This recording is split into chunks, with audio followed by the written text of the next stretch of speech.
Okay, so this should be up in just a second. So this is Chapter 1. It's Information Systems in Business Today. It's really a pretty basic chapter. It's an introduction to the rest of the book. So it's really kind of laying out the structure of the rest of the book for the most part. There is some terminology that's in it, some definitions, some basic structure to it, and all that type of stuff. So how many of you guys have had a few IS classes in the past? Mostly managerial type stuff. Okay, there are a few. This class, though there is some terminology in it, for the most part, it's really more managerially oriented. The end of the chapter talks about why that's the case. So that's kind of an important concept. You can't just throw technology at problems. You can, and you end up with a dot-com bust. It doesn't work. All you do is you make a few people really rich, and you kill the rest of the market.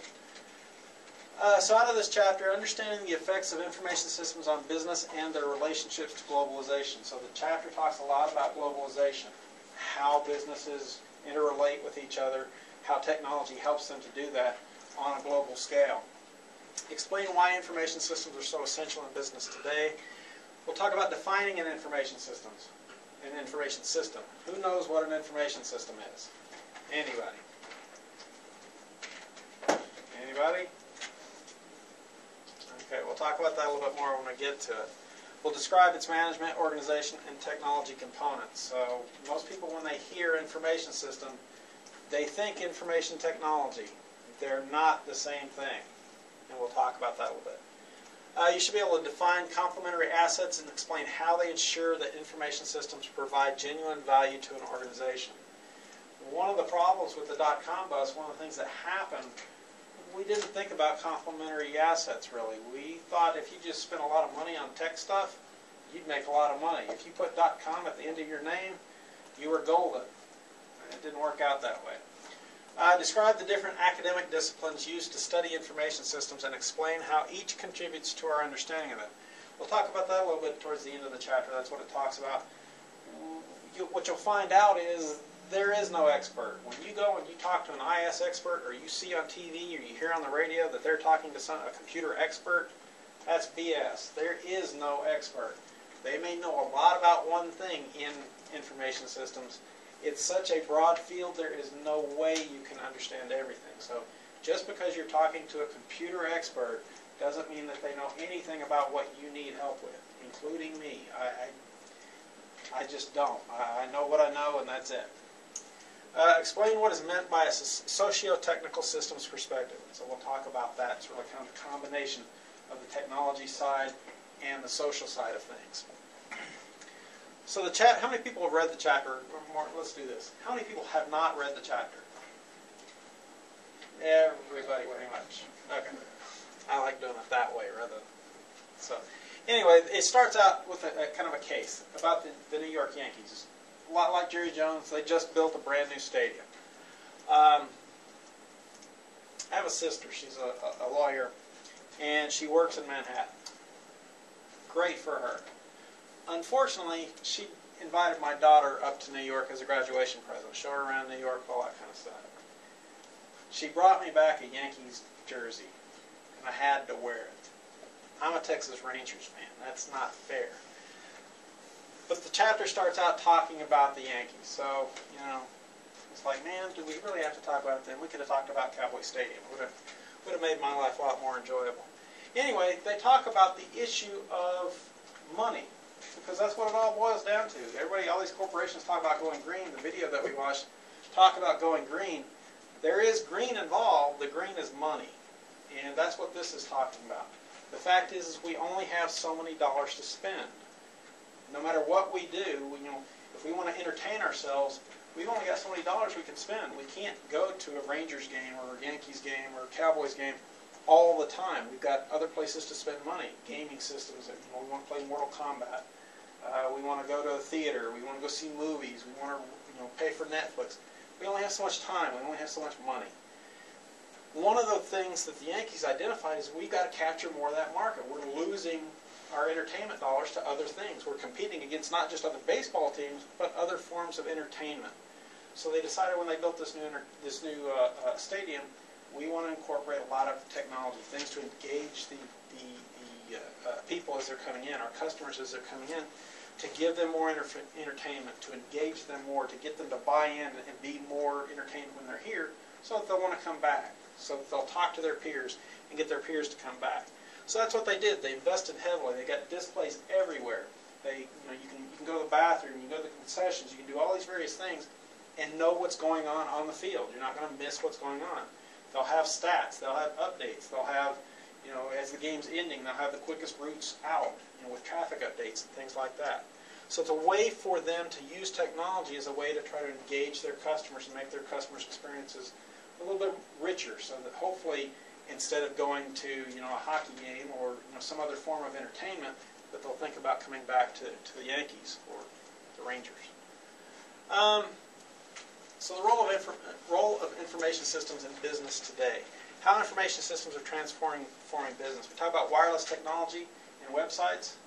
One of the concerns with those is we've got so many ways of accessing websites now. It's not just a case of sitting down at the PC like we've got now. We've got the guy here in the back taking pictures with his phone. We've got little PDAs. We've got netbooks. We've got ways to access stuff all over the place.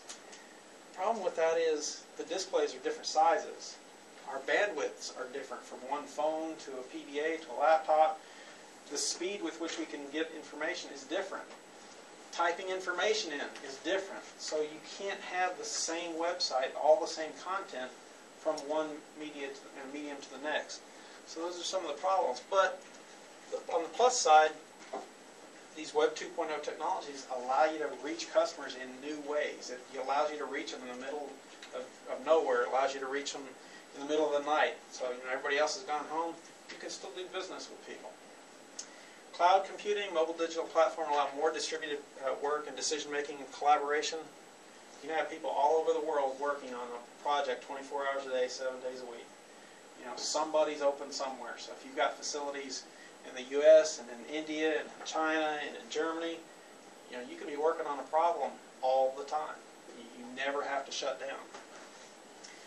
So that allows, obviously, some globalization opportunities. The Internet has drastically reduced the cost of operating on a global scale. Big businesses can be small. What do they mean by that? How do they do that? Anybody? Give me an example. We got to participate. We have a lot of people at work. Yeah? Let's say from the United States you can order, you can find suppliers in India and you can get shipping within 3-4 days. Yeah. By internet. Yeah. Or you can customize it. I mean, people want it to be unique to them. And so you can take whatever your general application is and you can make it unique. Yeah. Think about buying a car. I mean, I'm cheap. I go buy a used car, so I get what I get. But, if you've got the money, you go out and you get that big signing bonus, you go online, you get the car you want. You get these, have you looked up the Mini Coopers? I mean, the base cost of the car is really cheap. But by the time you customize it, you're talking about a $40,000 car because you got the little mirrors that have a flag on it, and you got the sunroof, and you've got all the little chrome things everywhere. It costs you a lot of money, but it's really unique. You've really customized it. So you've got this big company that produced a car for you. It's something that's truly unique to you. So you have a big company that's able to really act like a small company and give you exactly what you want. At the same time, if you're a small company, you can act big. My parents have a little small business. We fix TVs, and until I left, we fixed computers, things like that. We also sell turntable needles. We get requests from all over the world for turntable needles because it's a dying thing. It's hard to find turntable needles. So you can act big. You can be that small company that ships things all over the world. So that presents challenges as well as opportunities. Think about some of the legal issues. If you operate in one country and you're selling to another country, is that product legally sold in that other country? It's not true in all cases. So there's legal issues, there's cultural issues that you can run into. The role of information systems in business today continued. It talks about information technology capital as an investment. Going back to that green issue we were talking about earlier, you only have so many dollars. Companies are the same way. They've only got so many dollars with which to invest. So when you talk about their total money that they have available for investment, you see that they've invested more and more each year overall. This is their total investment in various things that they can invest. People, plant, equipment, things like that.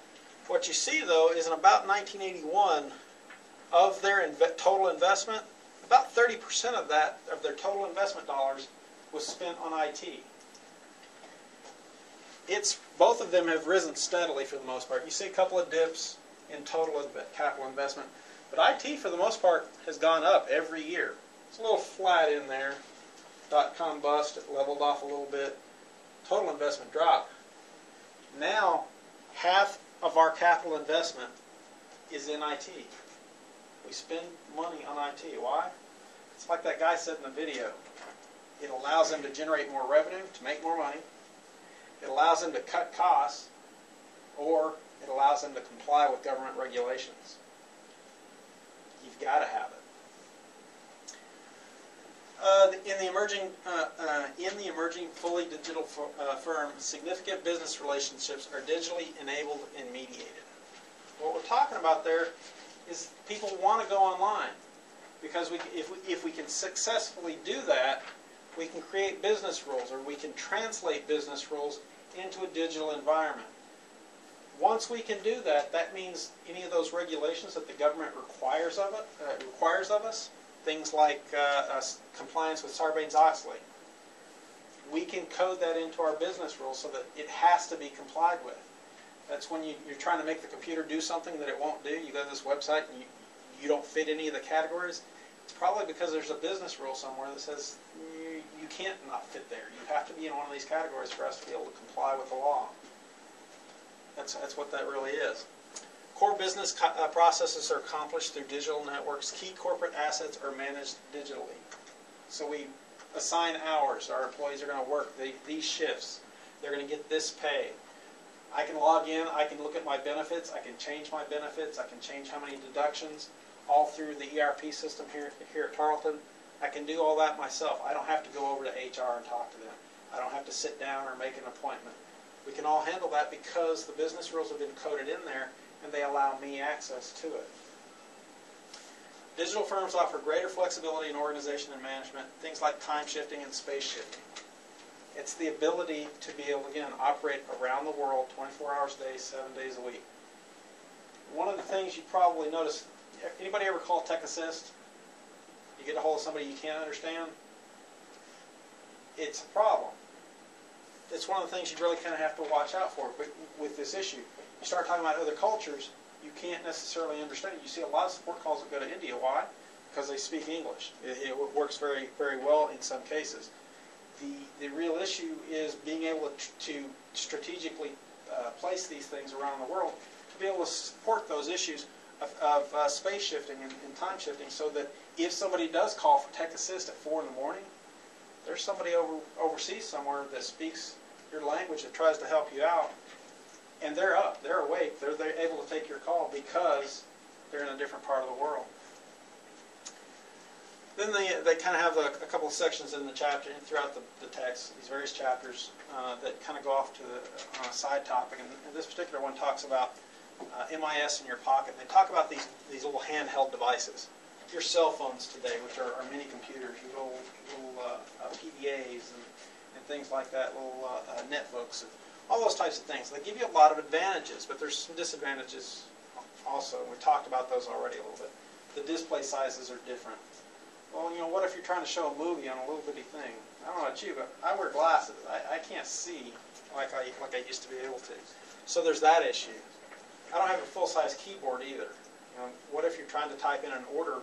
You're trying to purchase something. You're trying to type in an order. You can sit there and hunt and peck, or hit your key multiple times to get to the right letter. But if you got a last name like H.Schuessler, that's not the easiest thing to do.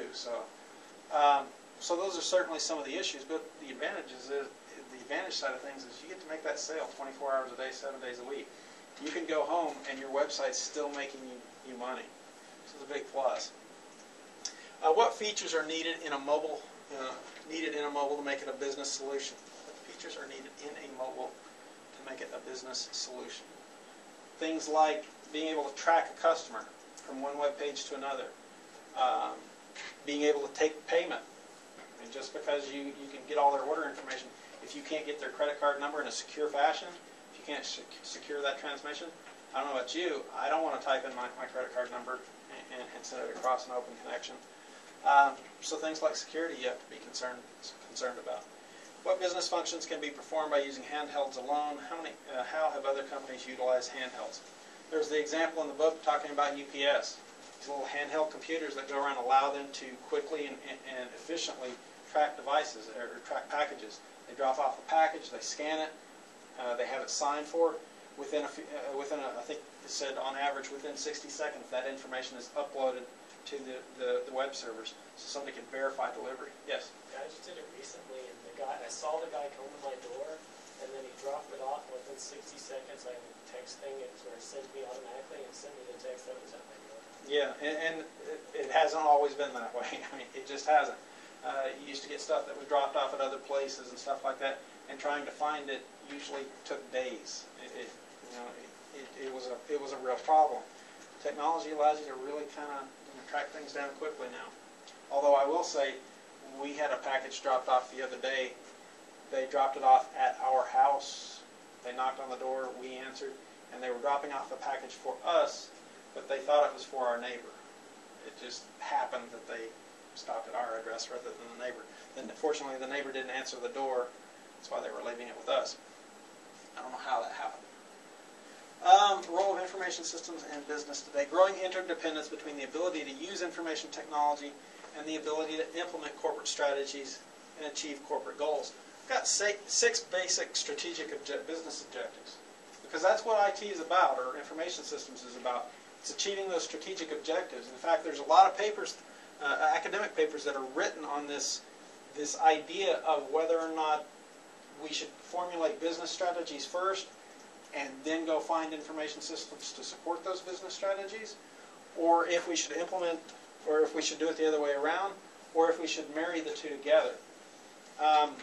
Most people today will tell you you should probably marry the two together and do them at the same time, because they are so interrelated anymore.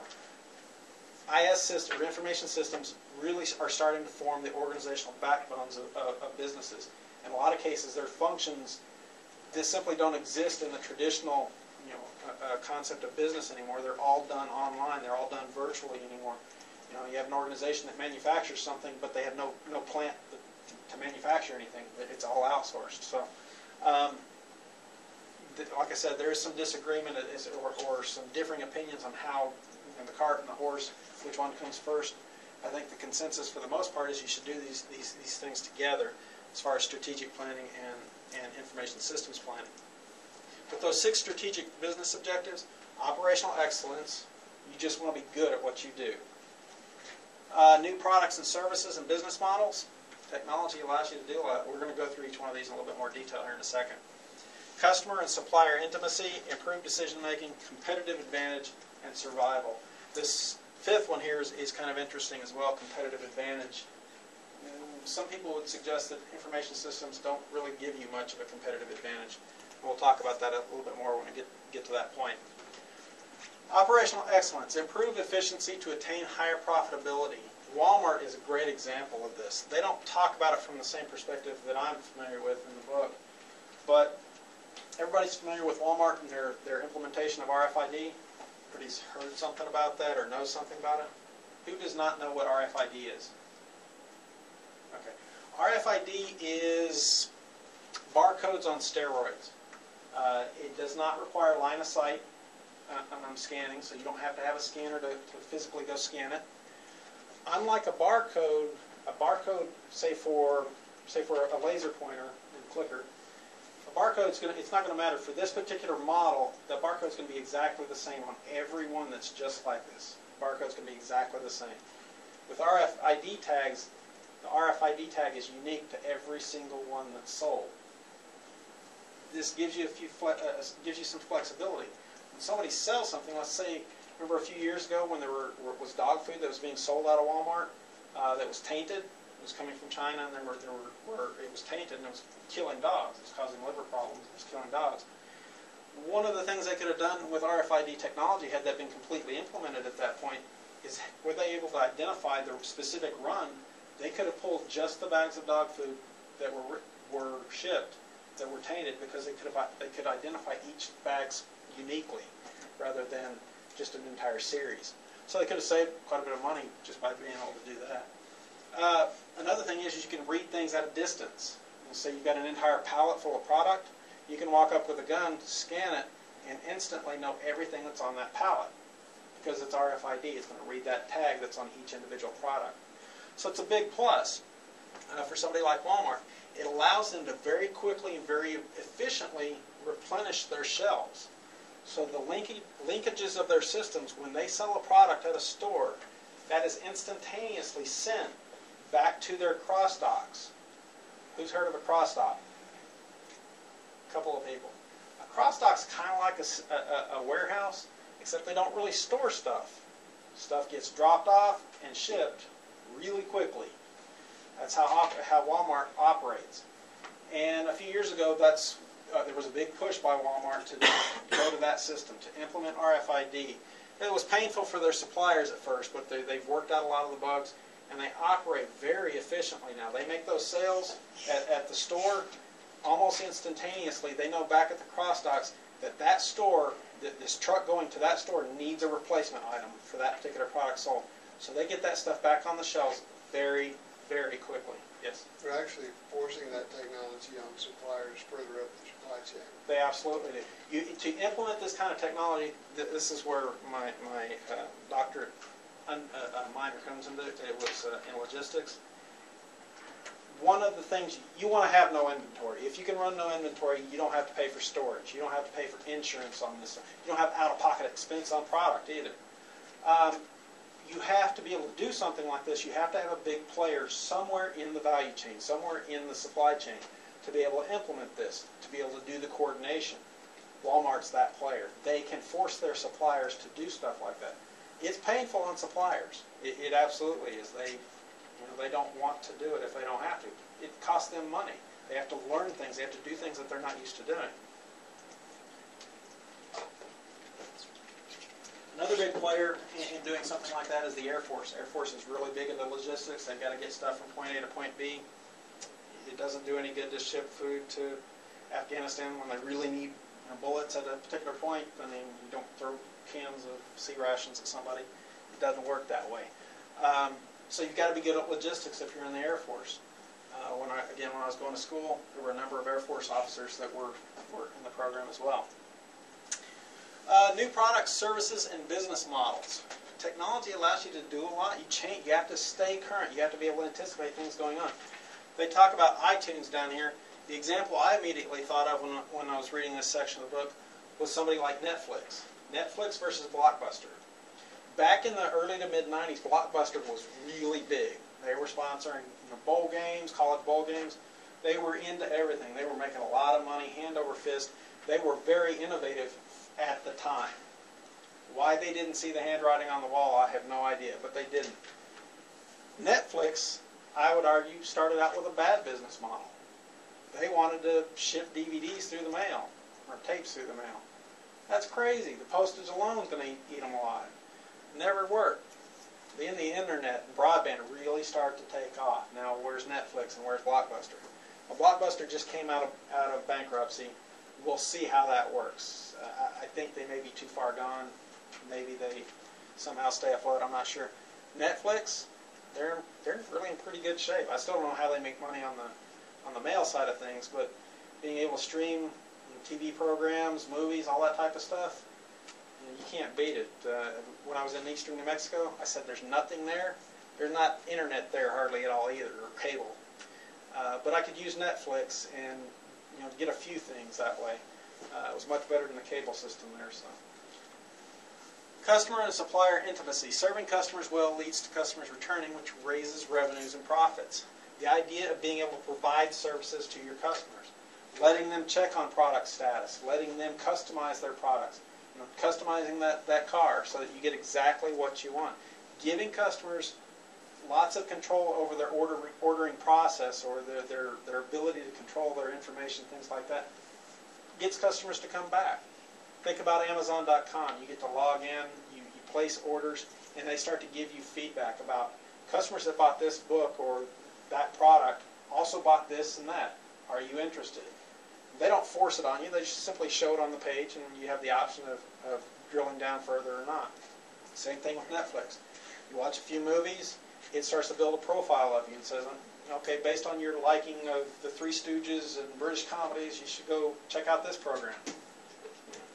Things like that. Improved decision making. This is, how many people with some kind of a management background? Several of you, okay. This is really information systems, kind of bailiwick. That's especially in the business world, which is what we're talking about here.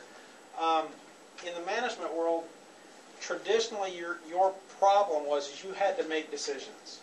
Decisions with imperfect information, limited information, or missing information. And you'd kind of make a guess, best case guess, best case scenario, make an educated guess. And the longer you've been doing it, the better you get. You kind of get a feel for those types of things. But it's still a guess at best. Information systems have kind of changed that whole role, giving you the same problem but from a different perspective. Now it's not a case of having missing information. It's a case of having too much information. You've got all this information, sources from all over the place. It's everywhere. You've got the information. You just got to pick out the right information from all this mass of information that's out there. And information systems are really pretty good at that. You can filter various things, and you can start to look for things in certain places. They're pretty good at that type of thing. So it's one of the things that informations are really pretty good at is helping to facilitate decision-making issues. Operational excellence, new products and services, customer, supplier intimacy, improved decision-making. Those are all areas that we've talked about, things that are it's particularly good at. As far as competitive advantage is kind of an interesting one because some people argue that information systems are really good at providing competitive advantage. They give, if you've got this technology, you buy this system, you're going to have a leg up on your competitor. What's wrong with that idea? Technology alone isn't going to lead you to another level. That's part of it. There's also a cost associated with any new system to implement. And so it could be better service but higher cost. That's part of it. But I think the real point that I'm trying to make is if you can buy it, so can they. I mean, really, there's very little that you can do technologically that your competitor can't potentially do. It's just a matter of time. You have somebody like Amazon, which tried to protect their one-click offering. Everybody remember that? They patented it. That's great. I mean, it's a business process, one of the very few business processes that actually got patented.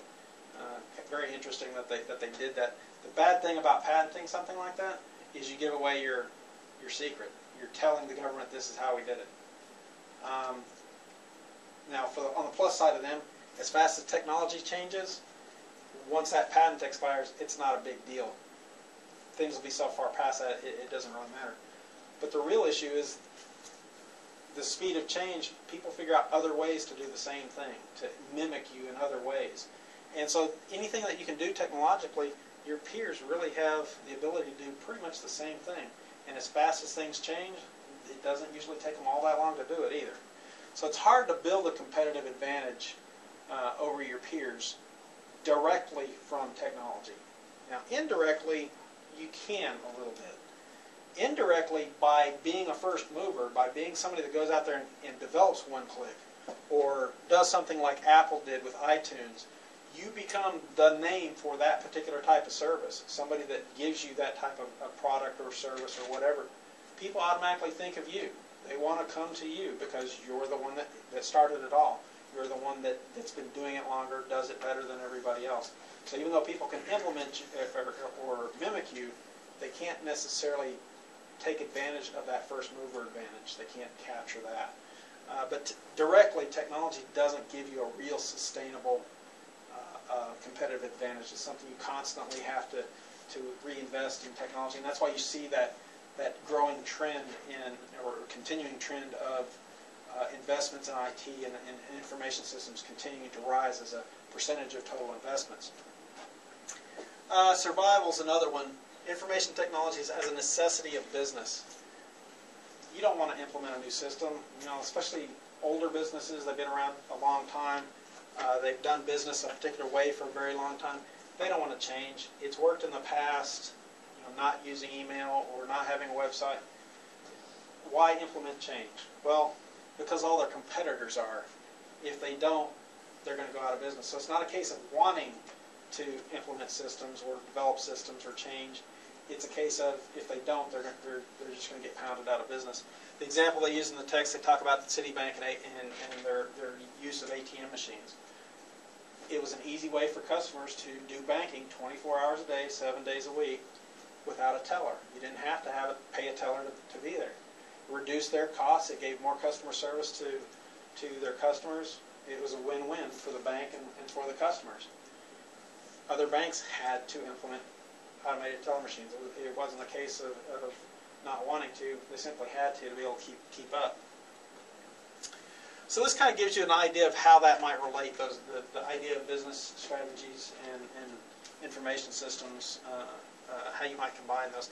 Again, what I was talking about earlier, this may not be the best model. This is the model that the book uses. But there's others that would say you really ought to have your strategy development and your information systems strategy development at the same time, so that you can identify opportunities for cost reductions, identify opportunities for revenue increases together at the same time, so that you have complete commitment from both sides of the aisle of the information technology people and the business people. Okay, so perspectives on information systems. We talked about some of the strategies, why you want to do some of this stuff, why you want to implement some of these systems in terms of competitive advantage and things like that. But we need to understand some basic stuff about information systems before we can really go too much further. So things like, what is an actual information system? And that's one of the questions we started off with.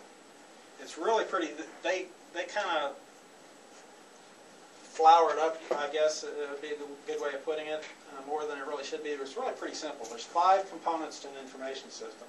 Half are on the people side of things, half are on the computer side of things, and it's these two, and then half is kind of in the middle, tying it all together.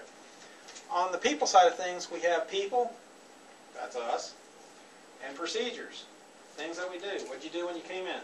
You came in, you sat down. If you knew your username and password, you logged in. There's a procedure that you went through. Sit down first, then type.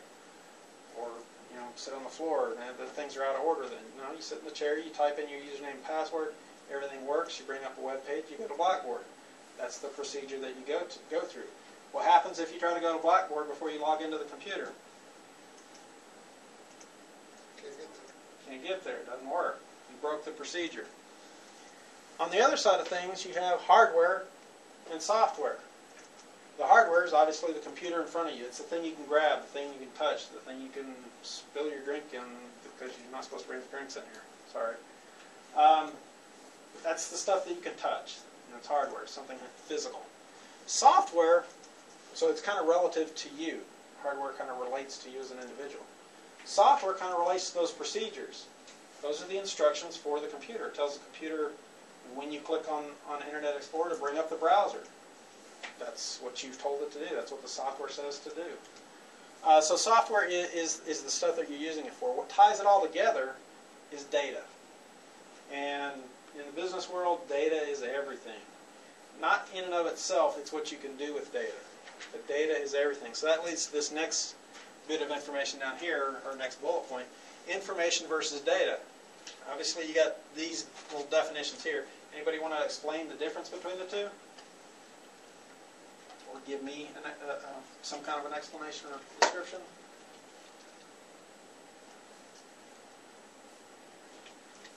Just to me, data is documented. I mean, it's already been done, past tense. Information is just something that hasn't been put down yet. That's definitely one way to look at it. It is, you can formulate data into something, but you already have to have the data. Yeah.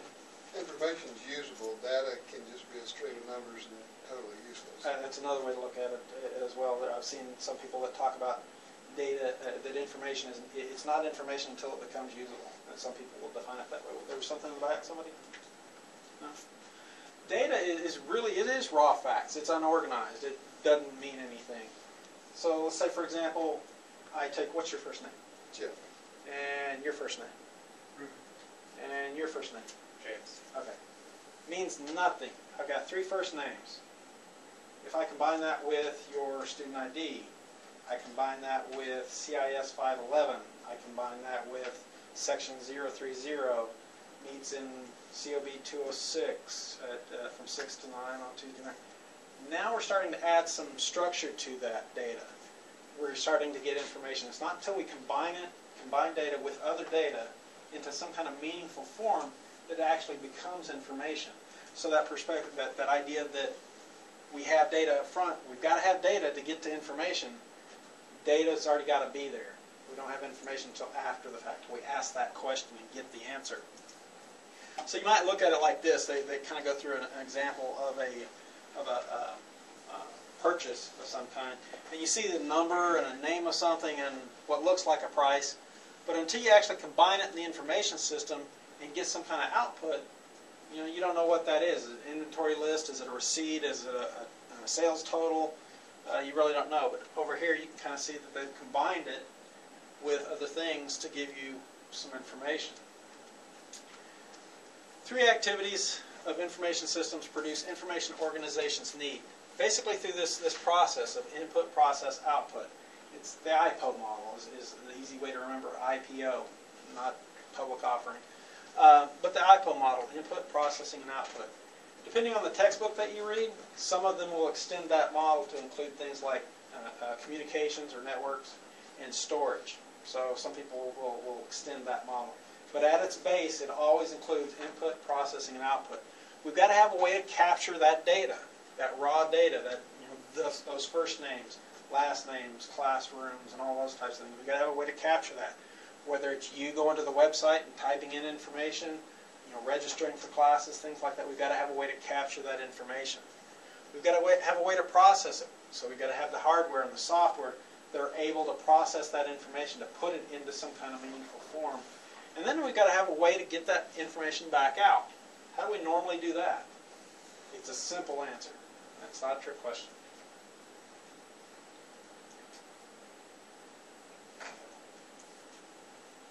We've got to send it somewhere. You write code. Pardon? You write code. It's simpler than that. You had something? We've got to send it to the monitor, the printer, email. We got to get that information back out so that we can read it. So that as a manager, we have something we can make a decision from. Just because the processor, the computer has processed it, ones and zeros don't mean a lot to me other than ones and zeros. I'm not big into binary, so I want a way to get that information back out so that I can read and understand it in some kind of a report, things like that. Now, what if we're getting the wrong information? What if we go through that whole process, we've input the data, it's processed, we get a nice report that's printed out that tells us that on, back in 1992, this person was in the class and that person was in the class and all that. I run the report for this class and that's what I get. We have to make a modification, right? We've got to change something obviously not right with the report. But we don't know that there's anything wrong with the report without some kind of feedback. We've got to have some kind of feedback mechanism to be able to understand that there is a problem. If we're not looking at the date, and the date's not on the report, we've got a real issue. Let's see, computer programs versus an information system. The book makes this distinction. We'll come back to this model here in just a second. That'll show that here in just a second. But they talk about the computer programs or the computer system versus an information system. The computer system is what most people tend to think of when we talk about computers. Information systems. It's the hardware, it's the monitor, it's the mouse. I'm good at that. I know how to do that. I can download songs. I can go to Facebook. I'm a computer professional. Information systems are much more complicated than that because they deal not only with the technical side of things, they deal with the people side of things as well. And some people don't like certain things about certain aspects about computers. They don't like the fact that they can't install a program. But there may be a very legitimate reason for not giving that right to a user. You don't want them to download and install viruses and things like that. So people have to have an understanding that information systems are much more complex than just a computer system. And we'll talk about that aspect a little bit more here in a little bit. So there's that overall model of the IPO model. Input, we've got to process it some way, arrange the data into some kind of meaningful form, and then provide that meaningful form back out to users so that users can see the results of the processing. They can see the roster of the class and when the class meets in a room. That operates with a feedback loop so that if we have to make some kind of modification, if we're not getting the report that we need, we can go back and we can change that. We can make sure that we're getting the correct report. And all of that operates within the context of an environment. You have things going on with other classes. I have things going on with other classes. So there's an environment that we all operate in with various information systems. As part of that environment in the business world is going to deal with organizations, technology, and management. Things that it's got to interact with. Information systems don't operate in isolation. So some of the different perspectives that we can look at an information system from, we can look at it in terms of organizations, technology, and management. With respect to the organizational dimension, we can talk about a hierarchy of authority. So who is accessing this information system? They have different needs. It's important. Somebody like senior management, they don't care that we have 5,000 bolts or widgets or whatever in stock. That doesn't mean anything to them. They're not on the production line. They don't. As long as the production line's moving, that's all they need to know. That's the kind of information that they're interested in. So they have different information, different responsibilities, different needs from the information system. So you might look at it kind of like that there's these different levels within an organization that need different output from the system or systems. It's also a separation of business functions, another way to look at it. Sales needs different information than production, which needs different information than human resources, which needs different information than finance and accounting, etc. They all have different requirements of the types of information that they need. In some cases, they need certain types of information. In other cases, they need to be denied types of information. So, for example, finance doesn't need to know that certain employees have some kind of condition. There's privacy laws that say you can't know that about the employees. So it's a case of sharing certain information and denying certain information to various departments that need it or don't need it. Management dimension for information systems. Managers set organizational strategies for responding to business challenges. It's a little bit different than the organizational dimension. In addition, managers must act creatively to be able to use information systems to identify opportunities. Like Netflix saying, you know what, let's move from mailing that DVD to offering it online. Now they're a big player in that market. Everybody's playing catch-up. You've got Hulu that's trying to play catch-up, and Hulu's probably their biggest competitor. You've got somebody like Blockbuster who's a distant competitor. Why? Because they got into the game so late. Netflix identified that opportunity because they were paying attention to the marketplace. They were paying attention to changes in technology that they could take advantage of. And then the technology side of things. So the stuff that people normally think about when they hear information systems. The computers, the network connections, things like that. So UPS competes globally with information technologies. You guys are already addressing these in some of the discussion stuff, so I'm going to leave that kind of there for you guys to go through in the discussions. Like I said, here in a few days I'll respond to them, and so we can talk about it a little bit more. I think so far everything I've read has been really good, so I think you guys got a really good grasp on what's going on. Dimensions of UPS tracking system. Look at those questions with this kind of concept or context in mind from the chapter of looking at those issues from an organizational, management, and technology perspective. When you're answering that question in the discussion groups, think of those issues or those dimensions. Business perspective on information systems. We've got to put all that back together. Remember, what did I say earlier? It's about green. It's about money. We've got to put that organizational, managerial, and technology perspectives together in a way that will make us money. If we don't, we're not making money, we're going to go look for a new job. You don't want to do that in this market. Not a good thing. Information system is instrument for creating value. When we say create value rather than create money. Why?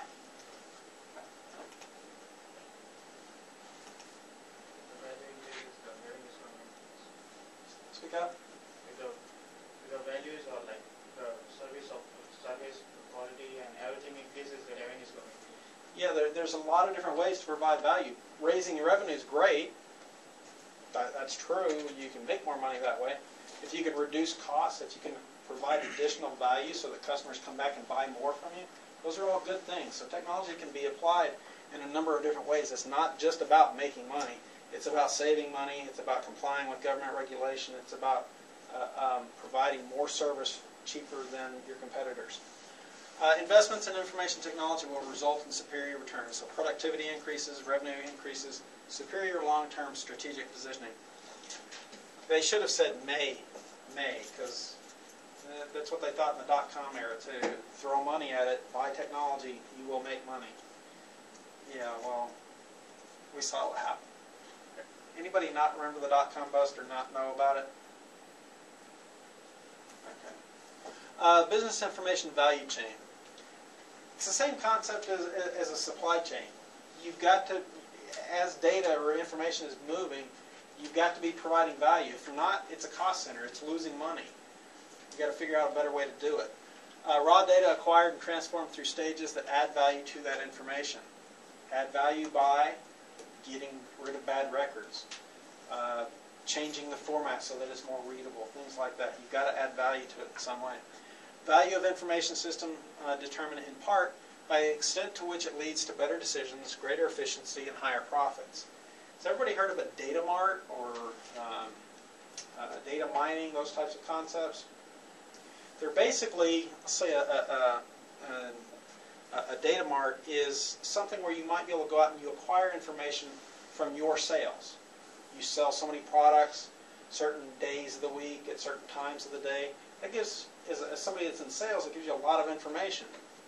But you can combine that with other information. You can go out to a marketing firm and buy information about some of your customers or people in general, and you can start to relate patterns that you weren't aware of before because you didn't have all that data. That's one of the ways you can add value to your data. You can combine that with your data with other people's data to get a more complete picture of your customers, the types of customers that you have.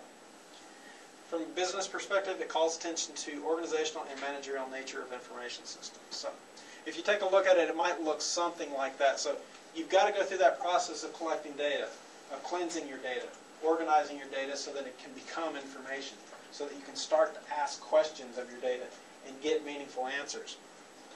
You combine that with your various business processes and your various management activities, and ultimately, if you do everything right, better than your competitors, you should at least stay in business. Hopefully you make some money along the way. Variations in returns on information systems. If you look at this bottom, the bottom down here is how much money firms are spending on their information systems, their IT. This axis here is productivity, how much productivity they're getting relative to their competitors.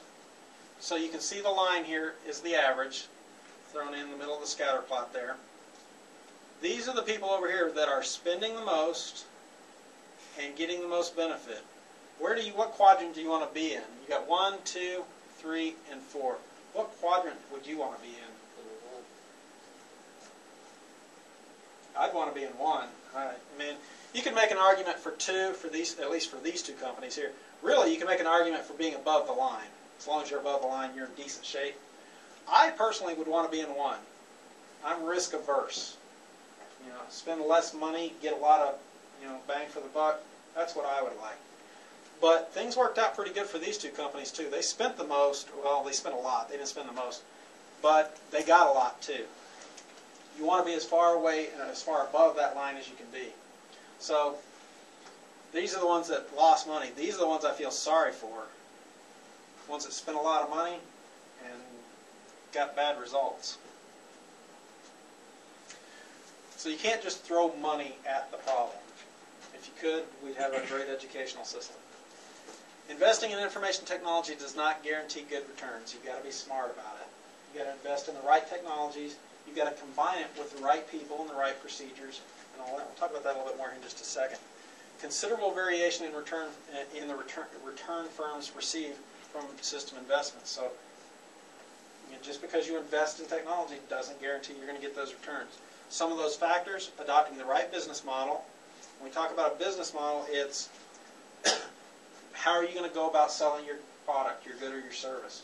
Business model for Netflix largely depends on delivering movies over the internet. Very fast, very efficient. They don't have to deal with a lot of physical product.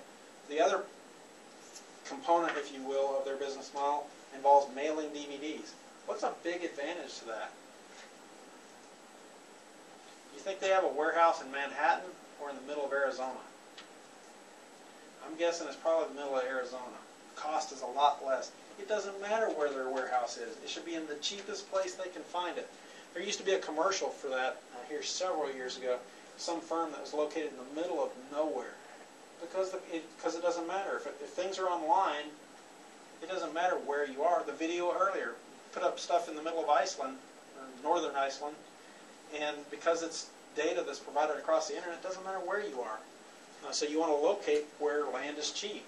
You've got good power, things like, as long as you've got a workforce, you're in good shape. And investing in complementary assets. This is what I started to say back up here. Investing in complementary assets. Anybody, we had, I think, a couple people that read the chapter. Anybody recall what complementary assets, what they're talking about?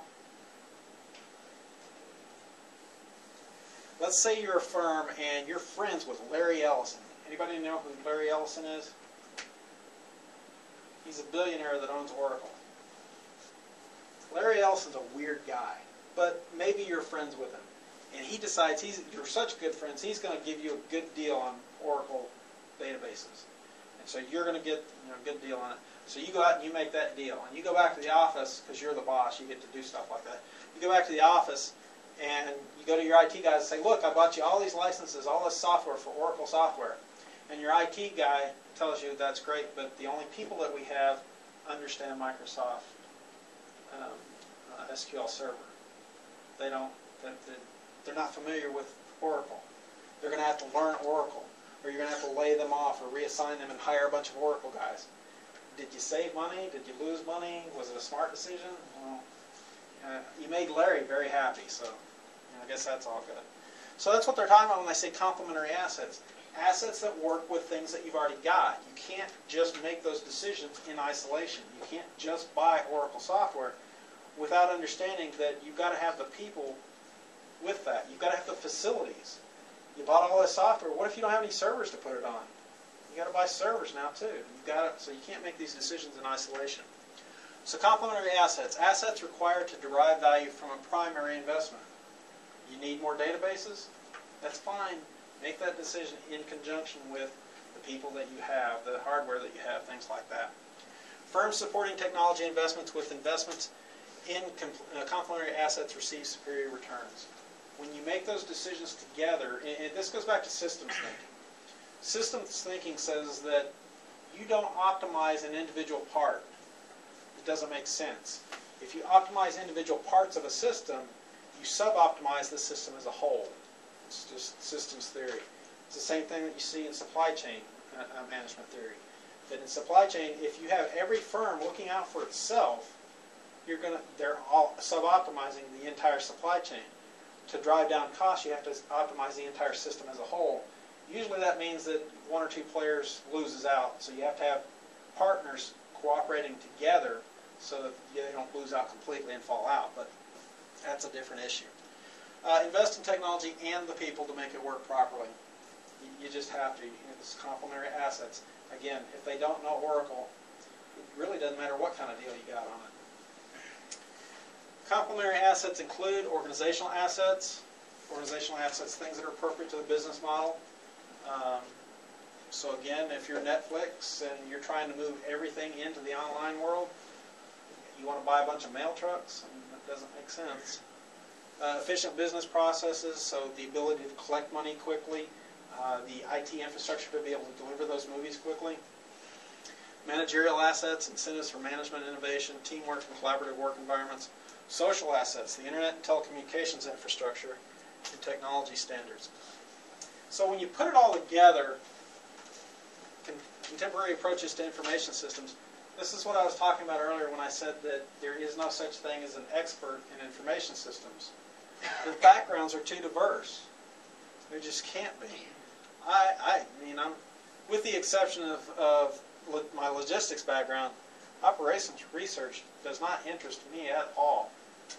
Management science, that's numbers. I don't like that. Psychology, not economics, maybe a little sociology and a little computer science. But we put all those together and others that aren't here, and that's management science.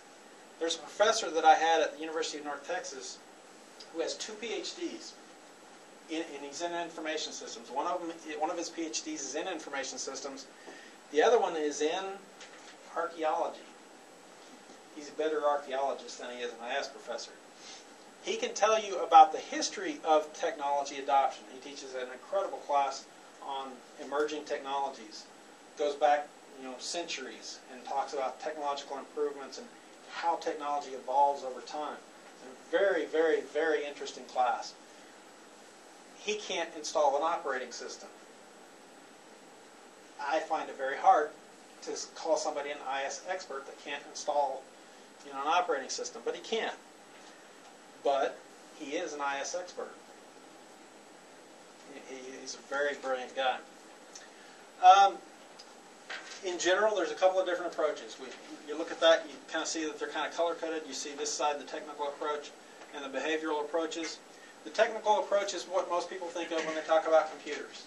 It's the hardware, it's the programming, it's the nitty-gritty stuff, it's database stuff, web stuff. The behavioral approach looks at it from a people side of things. And it says, you know what? People like the screen to be laid out in a certain way. They like, especially in the West, we like things to go from top to bottom, left to right. We like to see certain color combinations. Certain colors are good, they're inviting, they're pleasant. Others say bad. You don't want to see a lot of red unless it's game or something like that.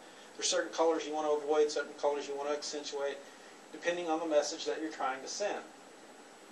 That's more the behavioral side of things. So you put those two together to create an information system because you want users to use it. You invest a lot of money in the technology side of things, but you don't convince the users. You don't pay attention to the behavioral side of things, and your users refuse to use the system. You spend a lot of money on nothing, something that's not going to do you any good. So you have to, in information systems, you have to pay attention to both sides of it. So management information systems combines both sides, the behavioral side and the technical side, and involves 4 main actors: the suppliers of the hardware and software.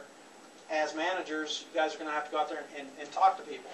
You don't necessarily have to know everything about the hardware. You don't have to know everything about the software, but you do need to be able to hear some of the buzzwords and say, that's just a buzzword. That doesn't mean anything. That's hype.